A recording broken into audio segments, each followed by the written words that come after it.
संजय जी, अब राघव चड्ढा ने पिछली बार में अपना पता आपके दिल में बताया था, आप भी सामने थे, आपको याद होगी वो बात। कल आपने केजरीवाल जी को सुना नहीं कि उन्होंने शुभकामनाएं दी इन लोगों को इनके उज्जवल भविष्य की। तो ठीक है, जहां गए हैं उनको पता चल जाएगा कैसे दल में गए हैं और वहां किस तरह की उनको बेइज्जती, अपमान या कठिनाइयों का सामना करना पड़ेगा, उनको पता चलेगा जहां पे गए हैं, जिस दल में गए हैं। संजय जी देखिए, जब आप बयानों का जिक्र कर रहे हैं कि वो हमारे दिल में रहते थे, अब केजरीवाल साहब के दिल में रहते थे, तो इस बयान का जिक्र क्यों नहीं कर रहे हैं कि उन्होंने कहा साहब ये गुंडों की पार्टी है बीजेपी? ये भी तो बयान चल रहा है। गुंडों की पार्टी है, कोई रकम नहीं बनी जो राघव चड्ढा को खरीद सकता है। तो अब इस चीज का सवाल राघव से पूछिए।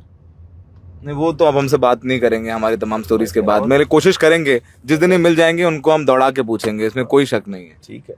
तो संजय जी ये बताइए कि आपने, कपिल सिब्बल साहब ने प्रेस कॉन्फ्रेंस की कि भाई 2/3 जो सांसद, 7 सांसद तोड़े हैं ये गैर संवैधानिक है। आपने भी एक लंबा पत्र कल लिखा, लेकिन आप लोगों की बात तो सुनी नहीं गई और आज मर्जर का ऐलान कर दिया, 7 सांसद बढ़ गए। सुनवाई का प्रोसेस होता है, सुनवाई एक वैधानिक तरीके से चलती है। तो अभी उन्होंने सुनवाई का समय नहीं दिया क्योंकि पत्र मैंने कल दिया और संविधान की 10वीं अनुसूची के खिलाफ 7 सांसदों का फैसला है। इसके कई दलीलें, कई उदाहरण हमने दिए अपने पत्र में। तो जब सुनवाई का फैसला आ जाएगा, सुनवाई का मौका मिलेगा, तो बहुत सारी चीजें आपके सामने आएंगी, तस्वीर साफ होगी। आपको उम्मीद है कि सुनवाई होगी? सुनवाई करना पड़ेगा ना, ये तो एक संवैधानिक बाध्यता है कि सुनवाई करना पड़ेगा। आप राज्यसभा में सिर्फ 2 लोग बचे, आप लोग अब 2 या 3 लोग बचे। नहीं, ये बचे कैसे, ये फैसला ना आप कर सकते हैं ना हम कर सकते हैं। ये फैसला चेयरमैन साहब का होगा या फिर न्यायालय का होगा। कुछ लोग ये भी मीम बना रहे हैं कि जैसे एक सीरीज आई थी नेटफ्लिक्स पे, सीक्रेट गेम्स, उसमें सब एंड में कहते सिर्फ त्रिवेदी बचेगा। तो सब ये कह रहे हैं कि संजय सिंह बचेगा, क्योंकि शुरुआत संजय सिंह ही है जो अरविंद केजरीवाल के साथ दे रहे हैं, बाकी धीरे धीरे सब चले गए गद्दारी करके। आप अकॉर्डिंग टू यू? देखिए, बड़ा सवाल ये है कि क्या आज लोकतंत्र को ऐसे लूटा जाएगा?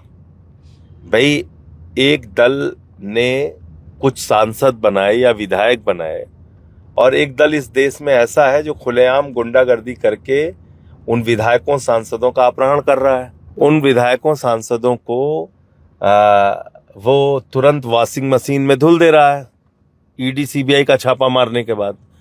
तो ये तो खुले आंखों से दिख रहा है ना भाई। जैसे अशोक मित्तल पे कई ठिकानों पे आपने अभी 10 दिन पहले छापे मारे, या हफ्ता भर हुआ होगा मेरे ख्याल से।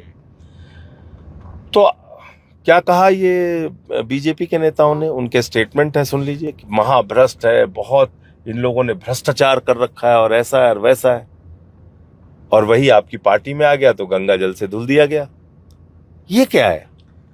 क्या आप इस देश की जनता को बेवकूफ समझ रहे हैं? इसका मतलब आप लोकतंत्र में लूट तंत्र का अपना खेल चला रहे हैं। इसका मतलब आप एक अपहरण गैंग के तौर पे काम कर रहे हैं, जिसमें सांसदों, विधायकों और पार्टियों का अपहरण कर रहे हैं। आप पार्टियों को तोड़ रहे हैं और इसके भुक्तभोगी अकेले हम नहीं हैं। तमाम राजनीति, शिवसेना हो गई, एनसीपी हो गई, तमाम राजनीतिक दल हैं। समाजवादी पार्टी के सांसद तोड़े गए, अखिलेश जी ने भी बताया।